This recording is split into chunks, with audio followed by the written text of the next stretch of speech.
Hello, everyone, and welcome in. We have another episode of Swarm Talk here on the Crowded Booth, previewing what is a big game, man. If you saw the thumbnail and you're joining us on tonight's show, don't worry. This is an Atlanta Hawk shirt underneath the Section 103 hoodie, and that's okay. That's okay. Ralph's in the background. My name's Bryce Koon. Will Manus, nowhere to be found, but that's okay. We didn't send him the link, so that's fine.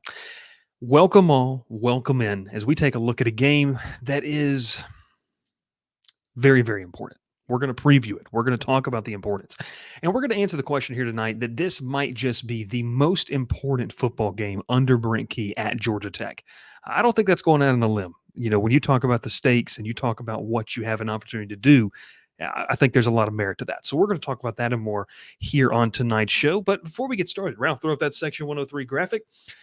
If you are a Georgia Tech fan, you need to know and you need to understand that Section 103 is our presenting sponsor of this Georgia Tech podcast, but also the best gear that you can find. You see what they have right there, but you need to head over to section103.com to find some of the most comfortable gear, the best Georgia Tech branded gear that you're going to find on the open market.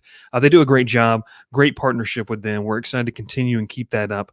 And, you know, a way that you can support both Georgia Tech, support both Section 103 and the Crowded Booth, you can use code Crowded Booth for 10% off your order over there. They've got some great stuff, including basketball season upon us, Miles Kelly jerseys. The jerseys are really comfortable. I got a Haynes King one. I enjoy it. But, you know, it's hoodie season. Ralph, I think you're rocking a hoodie.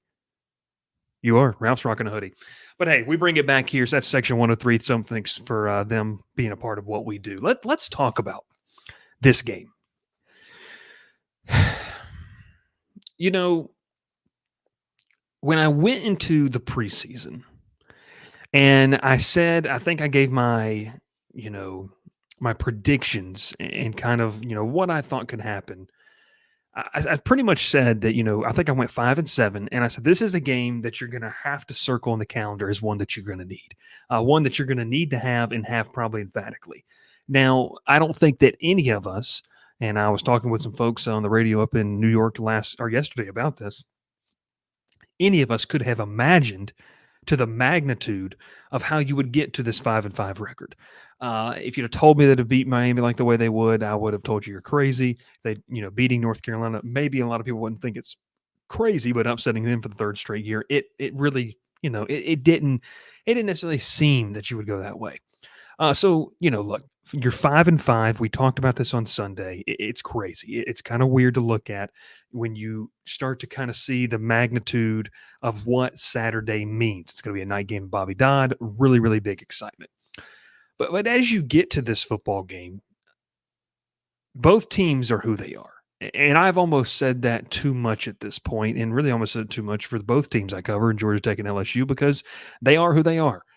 We take a look at this Syracuse team. We're going to take a look at this preview. Got some notes on them here. Dino Babers, the Orange head coach, had this to say about Brent Key and Georgia Tech. He said, Coach Key is doing an amazing job at Georgia Tech. Those guys are really high. We know they have a fantastic team with fantastic athletes. We know it's going to be difficult, and we know it's going to be a hard place to play. We're looking forward, though, to going down there and having the opportunity to play that game and what it means. It tells me, too, that Syracuse understands what's at stake for them, 5-5, understanding they would much rather win this game. I believe they play, and Ralph can double-check this for me, Wake Forest next weekend. I could be wrong in that. I believe they play Wake Forest next weekend, which could be a win for them as well.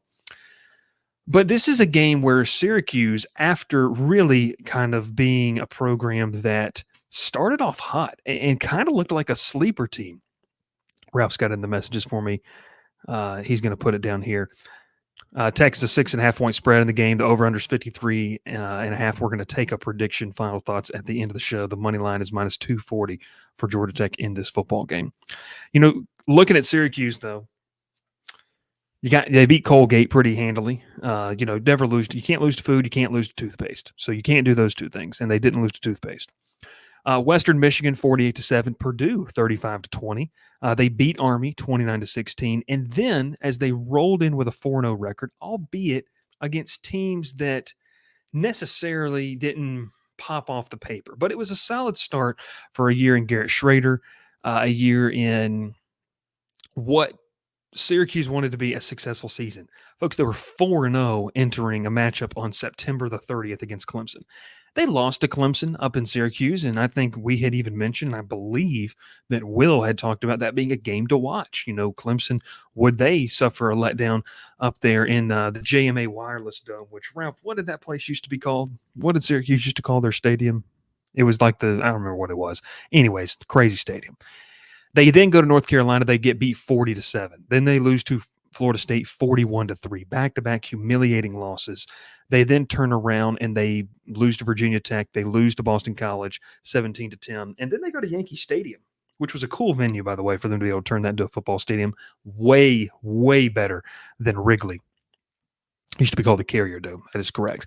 And they beat Pitt 28-13. And you go back and say, okay, all right, Bryce, it's a team that was reeling 4 straight losses. Or I should apologize. 1, 2, 3, 4, 5 straight losses. The win against Pitt was super important for them. It kept their bowl season hopes alive. It kept a lot of things alive for them. And this is a very different team than I think Syracuse envisioned them having here in 2023. And it's a performance that, if we just get down to the preview, the matchup does not bode well when you bring in a Georgia Tech defense that is 13th in the ACC in scoring at giving up an average of 31.3 points per game and 14th in rushing defense overall, 224 yards per game. Syracuse ran for 392 against Pitt last weekend. That marked the 7th highest single game total in the FBS and the most rushing yards for an ACC team in 2023. They had 3 players rush for more than 100 yards against Pitt. The tight end, Dan Villari, ran for 154. Garrett Schrader, the quarterback, ran for 105, and LaQuint Allen Jr. ran for 102. That was the first time since 1997, which, shout out, year Ralph and I were born, that Syracuse has had 3 runners or more. You know who did that year, Ralph? Philadelphia Eagles legend. Donovan McNabb was a part of that crew. So, look, just take what Pitt in the game that they tried to do, and Pitt's obviously not who they were, and Pat Narduzzi, whatever, that situation up there, Pitt's not who they've been the past couple of years. They've had some attrition. They've had their roster has been rated by higher rated teams. That being said, this new look Syracuse offense, that's the big question for everybody. Is the new look Syracuse offense of this essentially ground and pound attack, that's what's going to take the field inside Bobby Dodd? And I think, look, Dino Babers had this to say. He said, this thing is dictated off of personnel. He said, we can't keep basing it on so-and-so is going to be healthy and so-and-so is going to be healthy or not healthy or whatever. It's not fair to everyone else. He goes, we're going to start basing these things based on the guys who are healthy, not someone we're expecting. So it could change. To me, when you read that quote about what Syracuse brings to the table here, is whoever's available to play that day is going to have to be counted on. And they have a good idea of that well before they walk into Bobby Dodd on Saturday night. They're not going to change things up in the middle of the game like they kind of had to do. So will Syracuse run for 392? I don't think they'll run for 392. I think Tech's defense has an opportunity, especially at home, in an emotional game to be better than what Pitt was defensively. But this is still a group that is going to be able to run the football, and it's going to be what Syracuse wants to do. I think in this game, Syracuse is going to want to make this an ugly slugfest. Just an old-fashioned slobber knocker that you don't really want to get involved in if you're Georgia Tech. Not that you don't want to be physical and you don't want to win a physical football game, but Georgia Tech's offense is built on explosive plays. So when the explosive plays start rolling, that's when you start to feel very comfortable about what your offense is able to do. So I think in this game, it's going to be something that you really, really don't want to see. 392 rushing, they average 5.8 yards per carry against Pitt. Look, if they're picking up almost 6 yards per pop, it's 2 downs, 2 rushes, and he got a first down. So I think that we talk about the differences between Georgia Tech and Syracuse and the defense and the offense. It comes down to this. In this game, both teams know what's at stake. Syracuse is going to have a way better shot in week 14, or in week 13, I should say, to get to a bowl game than Georgia Tech is. That's just a factual statement. Georgia Tech knows what's at stake. This defensive line, which you can have your conversations about, you can talk about, oh, they didn't play well with this, they didn't do this, they didn't do that. This is a want-to game.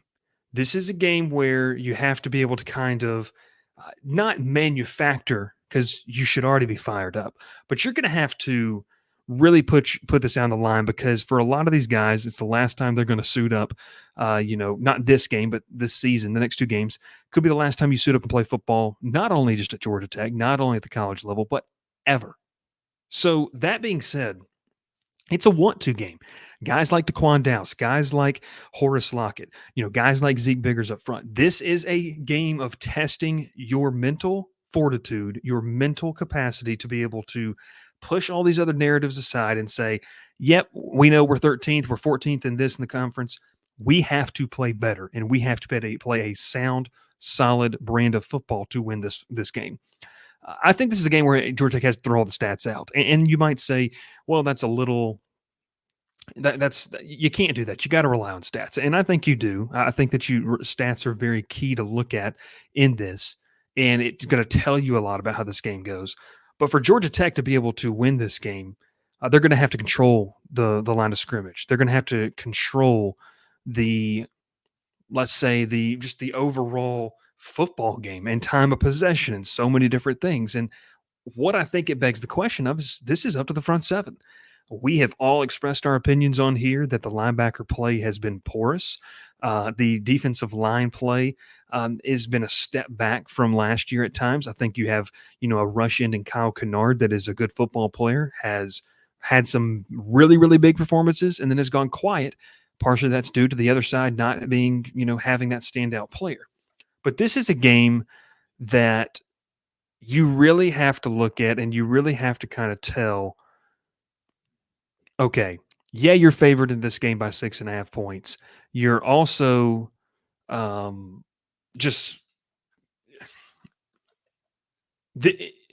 you're favored in this game, but this game can go either way. And you look at what Syracuse did to not a very good football team in Pitt. This is the same team in Pitt that, went neck and neck with Florida State for nearly 4 quarters. So as much drama as we have talked about that Georgia Tech has been the beneficiary of, you could also not benefit from some of the things that are happening to you in this football game. And it's a team in Syracuse that gained some confidence. I won't say an identity, but gained some confidence on what they did last weekend. And, another thing too is the bounce back factor. This is a Georgia Tech team that offensively looked pitiful on our last Saturday. I give a lot of credit to Clemson's defense. Here's a bounce back opportunity. Georgia Tech comes into this matchup ranking 3rd in the ACC in total offense at 440.2 yards per game, 4th in scoring offense. Their 42 touchdowns this season rank 3rd in the ACC. Haynes King leads the ACC and then ranks 9th in the nation with 24 touchdown passes. He also leads the conference and ranks 7th nationally in points responsible for with 182. Stats are fine and dandy, and that's something that a lot of us are going to turn around and look at. A lot of us are going to, be infatuated with when it comes to offseason and potential awards and stuff like that. And, look, I think he's going to finish 12th in the voting. I'll put that out there. All of this to say, Syracuse had the 5-game losing streak. Syracuse is going to come into this game motivated. They're going to come into this game hungry. They're the underdog. And I'm sure a lot of the different things that, if we're just honest here, a lot of the things that Georgia Tech has benefited from being the underdog, Syracuse is going to try to spoil that for Georgia Tech. This is a chance to spoil a bowl berth. This is a chance to spoil a night game inside Bobby Dodd. This is a chance to do a lot of things that limit your opponent from really just being, reaching their goals, I think is the best way to say it. So, look, I think when we look at what Georgia Tech has coming into this football game, you can talk a lot about the numbers. You can push that. But for me, in this game, offensively, I think you're going to be able to move the football. I think that you're going to be able to do some things that you want to do. But it's going to come down to defense, as it has every single week for this team. Can your defense make enough momentum shifting plays? Does feeding off the crowd help? I think it's something definitely can. I think that's a challenge to the fans that Brent Key, guys like Lamiles Brooks, other players have made social media posts. The Georgia Tech Athletic Association has pushed really, really hard on for this team and for this program and fan base to encourage everyone. And I think the hashtag's been pack the Dodd for Saturday night, because this is a big one. And it brings us into the next question here of, is this the biggest game under Brent Key in the Georgia Tech at Georgia Tech in the Brent Key era? I think that there's strong consideration at up until this point, yes. And you might ask why. What the two most important factors? If you win this football game, you are going to be able to get 15 to 16 extra practices, which are monumental for, one, early enrollees, and two, monumental for the development of younger players during this time, because you're not going to practice the same way, leading up to your bowl game that you would even in season or in fall camp. It's a different type of thing. It's a developmental period for a lot of guys, and the coaches are going to focus in on that. That's going to be huge. And then from a recruiting sphere, folks, I know there's been a lot of back and forth conversations on our Discord. Make sure you join it at the link down below about recruiting at Georgia Tech. But if you're a kid that doesn't hold an offer from the Red and Black up in Athens and you want to stay home, and the knock on staying home is, well, you can't win there. You can't go to a bowl game. You can't do certain things there. Here's where I sit with this. Getting to a bowl game and showcasing, whether it's the Military Bowl, the Fenway Bowl, Birmingham Bowl, whatever this bowl game is, the Gator Bowl, having that logo a part of the Bowl Mania commercial, having a game that, even though it might be 2:30 on December 26th, whatever it might be, it does wonders to negate the negative recruiting that your opponents are doing to you. And that's the biggest negative recruitment right now against Georgia Tech is, well, you go there, but you can't win. So the reason that this is important, because if you can win this football game, you assure yourself a bowl spot regardless of what happens next week. And we'll talk about next week, but we're focusing in on this game right here. It's massive, the potential opportunities that this could open the door to, because now said kid from Cordele, Georgia, that's a 3-star, doesn't hold an offer from, in-state Red and Black in Athens, but holds an offer from Georgia Tech, and maybe was thinking about, heading up the road to Kentucky. Well, now the pitch to stay home is, I can go west, an hour and a half away, an hour away, stay home, and still go to a bowl game and still win, still be a part of something that's building. I think that's for me, just me personally, is why this is probably the biggest game for Brent Key at Georgia Tech as the head coach. You could go back to last year, a couple of the games. The game at Pitt was super, super important. I think the game against Virginia was really, really important. But when you talk about the grand scope of this program, that's for me where we start to have the conversation of what this win means. Looking in the eyes of a lot of non-Georgia Tech fans and people who don't pay close attention to this program, they say, yeah, you got to 6 wins. Folks, we have to remember ourselves. There was a 3-year stretch where you had 9 wins, a 4-year stretch where you had 14 wins. This program has been negatively recruited against for 4 years because, or even before that, because you can't go to the NFL there because they run the triple option. Then it turned in they're not even winning 4 games a season, and they're really an afterthought. Doors can be opened with a win against Syracuse, and I liked a lot of the conversation that the players had about it when they were addressed. Just overall addressed what was happening of the bowl conversation. And look, the kids are excited. I mean, a guy like Dante Smith has an opportunity to do something that, he hasn't been able to do. And Dante was a recruit back in 2018, so that would make him so he technically had been to a bowl game, but all things considered, I just think that we sit here, in late November, and it's a spot that if you're honest with yourself, and look, you're not caught up in the ebbs and flows of a season, the roller coaster emotions that this team has rightfully so put you on. But what you're paying attention to is the fact that this program in the real year one under Key is probably right where a lot of people wanted them to be. And if we're being honest, nationally is better than you wanted them to. Sometimes as fans, you're the hardest on your own team, and it's because you follow them, you're dedicated to them as so much more than other people. You're dedicated to the message boards, you're dedicated to recruiting. You pour all what you feel like blood, sweat, and tears into being a fan of that team. So you're going to be more hypercritical. And that's great. That's what makes fandom awesome. But I think if we're really truthfully being honest with ourselves, it's a good situation and a good opportunity to have. Because let's go back, and we're going to do this. I'm going to pull this up real quick. When you go back and look at this time over the previous 4 years, okay? So let's go back to last year. You sat an opportunity last year to get to a bowl game, no doubt about it. But as we go back and look here, all right, 2022. The 2022 schedule for this team. You beat North Carolina to get to 5 wins, and you face the daunting task of playing the number 1 team in the country and the back-to-back national champions to get to bowl eligibility. Okay. Before that, 2021, a year that no one even wants to remember the last 2 weeks of the season. You went into that second to last week of November, riding a 4-game losing streak and losing 5 out of the last 6. And you lost 55-0 to Notre Dame and 45-0 to Georgia at home. Okay, there's that. Let's go back even further. 2020, never forget, I was in the building for this one. You didn't play the last game of the season due to COVID, but you ended up playing the Pitt Panthers on December the 10th, a Thursday night, and you lost 34-20. You weren't going to go to a bowl game, but you had lost 5 of your last 6 games.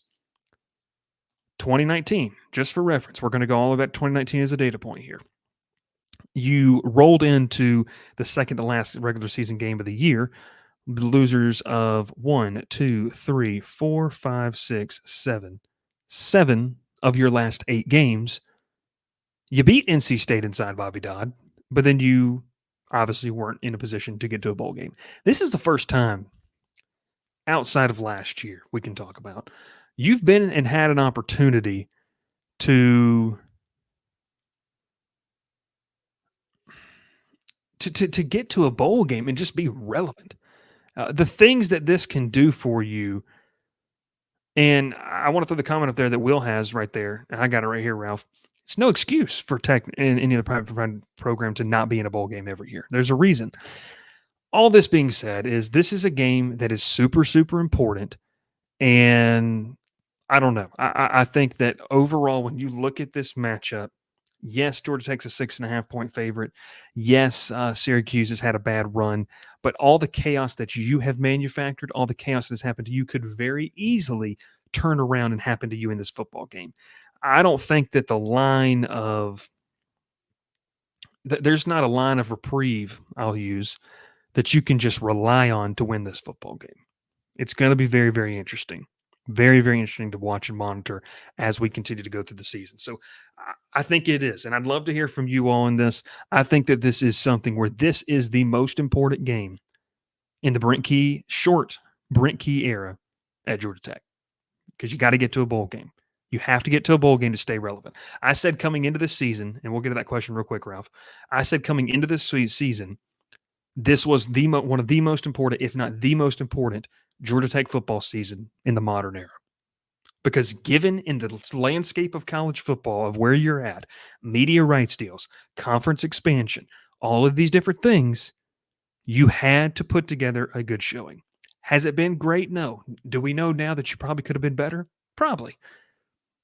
But get to a bowl game, and all that's absolved. And then you roll into probably the most important offseason. If you kind of catch what I'm saying here, everything from here on out for Georgia Tech football is massive. And everything here on out is going to be the most important in recent history, because just of what the college football landscape and what is around you is dictating. And it's dictating moves for different schools to different conferences.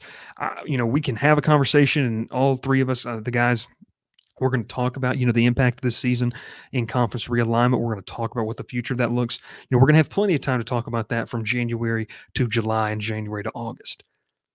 But I think both of these guys would agree that when you're a program like Georgia Tech that has just been mired in not even mediocrity, just bad football, this is one from a 30,000-foot view improvement. It's growing pains. It's not all perfect, and that's fine.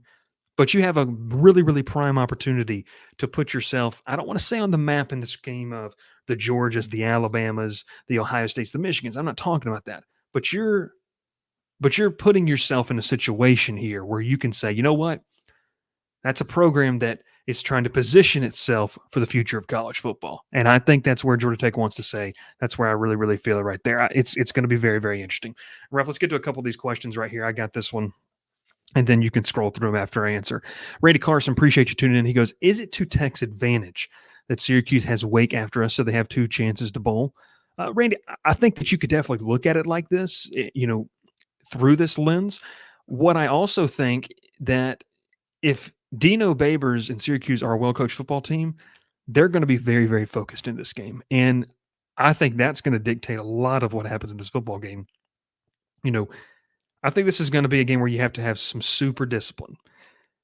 Dino Babers has not had a season where I think that they really, really wanted. It was a very, very tough stretch of football games. But once again, I don't even know, Ralph. Maybe you can go back and look at the preseason over/under win total for Syracuse. But they're sitting 5-5 right now, and they've got a chance. So I think that you want to take care of business sooner rather than later. So, all right, we get to the next question here. Ralph, I can scroll if you want to look that up. It's no big deal. I'll go to Brad Morrell here. Tech, as the college football system now, should be a 7-9 win team every year, especially now that we are not going to play Clemson every year. Yeah, we're going to talk about that. No doubt about it. No doubt about it. And Ralph, if you'll just get that for me, it's the preseason over/under win total on Syracuse. Just wanted to know what those preseason expectations were. Brad, I think you're right. And I think, like Will said earlier in that comment, you would definitely agree. Montega, appreciate you, Montega, tuning in here on a Thursday night. He goes, the way I see it is we have a ton of guys on our side that are hungry for a bowl, and it's right there. I expect Key to have this team up and ready to play. Yeah, look, for as much as the emotional side of this sport and the emotional side of things can hurt you, this is where I think you have to play into. And I think there's a time and place to kind of resurrect the emotions of your guys in the locker room. You can't be emotional scale on, if we're talking from a 1 to 10, you can't be a 10 throughout the course of a season. You're not going to survive that. I think that, and we can all agree, Brent Key's a super emotional guy. I think as he learns and grows in his coaching career, he's going to learn how to balance that. But this is one where you unleash the hounds. You unleash all the emotions, because there's a lot of guys that are going to be sitting in that locker room pregame thinking, we got this opportunity, and you don't want bad habits to resurrect themselves. So I do agree with you, Montega. I think you have to play into the emotional side of things. And look, Key says to the media that he's not going to talk a lot about the last opportunity. I bet you if you mic'd up, there's going to be that conversation of let's don't try. And this is something real. I mean, you're never going to talk about there's an expectation to win each football game. But let's don't put all our hopes in next week. Let's just go get the job done now. Let's go get the job done now. And I think that's something that's going to be very, very interesting to kind of hit on. Looks like Ralph has got there. He goes 6.5. So, look, it has been a disappointing season per Vegas, but they can still, obviously, 2 more wins. Syracuse can exceed that. Let's go right here.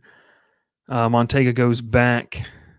Or Brad Morrell goes, I think Key has them ready to play. Tech wins by 14+. I like the prediction there. Montega says Jalen King, DL2, Dante, they're going to be ready to get after it. Yeah, I think so too.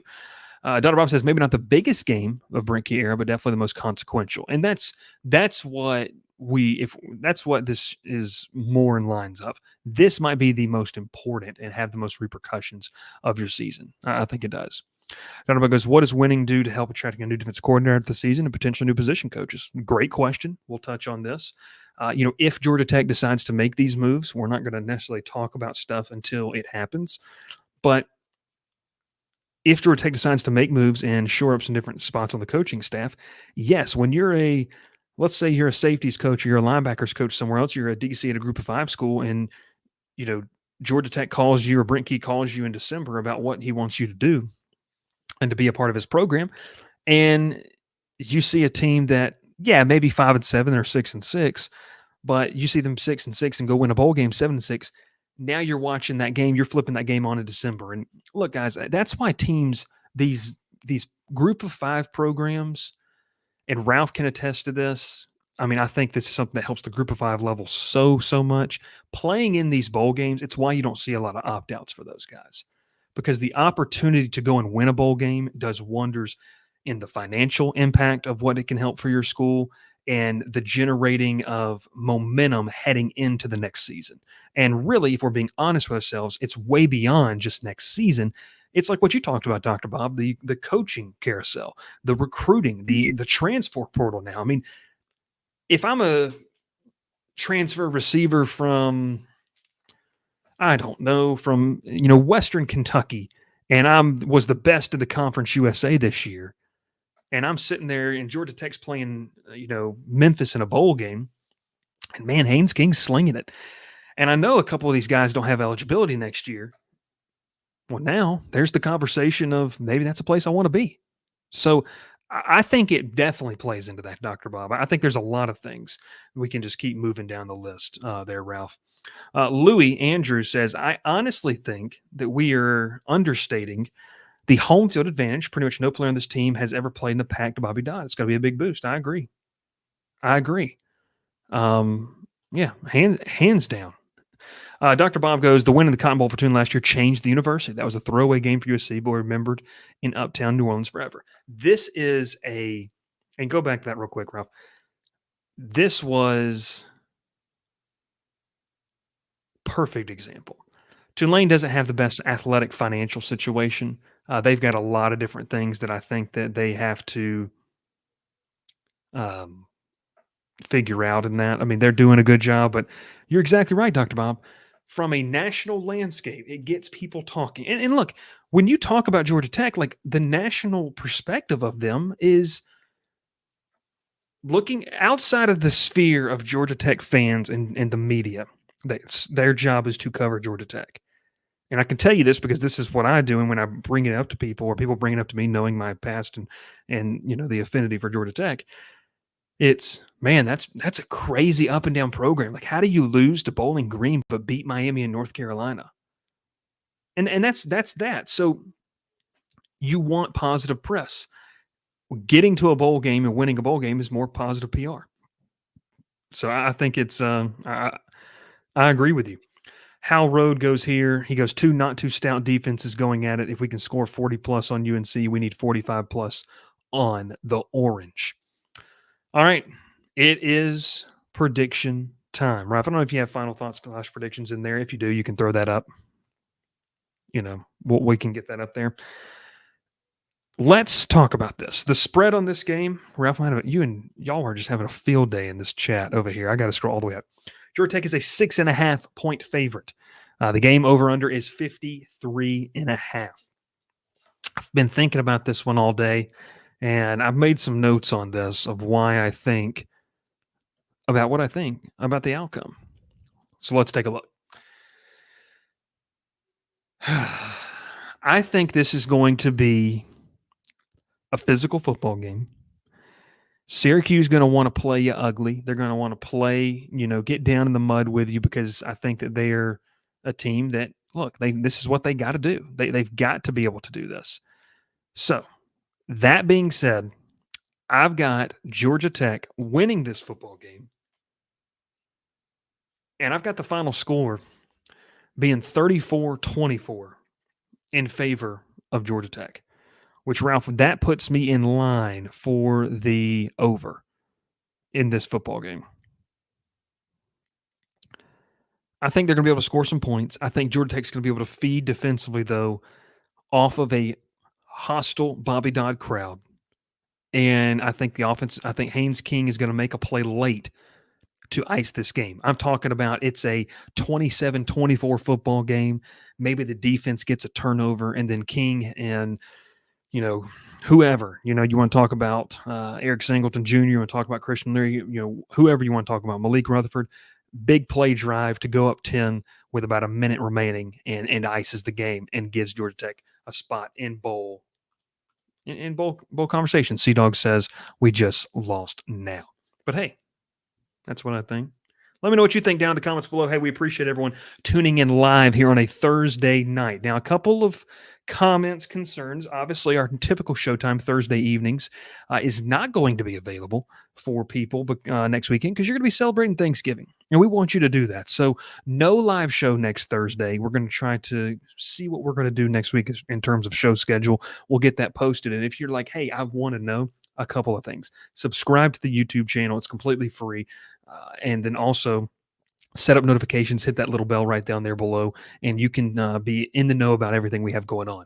Also, down in the link below, you see a Discord link. You say, what's Discord? Well, all it is essentially like a forum, a group chat where we talk college football. We talk everything that we talk about here on the channel. And it's a chance for it to have a good community. It's going to be very, very good. Yes, gave Ralph and Will paid time off next week. I think it's going to be interesting to see what Ralph can do with their PTO. We'll see. But hey, I appreciate you. I got Georgia Tech winning this football game 34-24. I think it's going to be a good one inside Bobby Dodd. And we'll take a look at it next week. We're going to have an action-packed show. And hopefully, the Crowded Booth might be making some plans to head down somewhere for a bowl game. Ralph says no because he doesn't want to go because he doesn't like to have fun. But that's okay. We appreciate him and will as well. My name is Bryce Koon. This is Swarm Talk, the #1 Georgia Tech show on the internet. Please support us right there. All you have to do, all we ask, as Will Manus says, we don't do much, but it's honest work. There you go. Hey, appreciate you so much. Thanks for tuning in. Have a fantastic rest of your Thursday evening, and we'll see if the Jackets can knock off Syracuse. This has been Swarm Talk on the Crowded Booth. Pile in here and make yourself feel at home. The Crowded Booth is coming on. The Crowded Booth with Bryce Koon.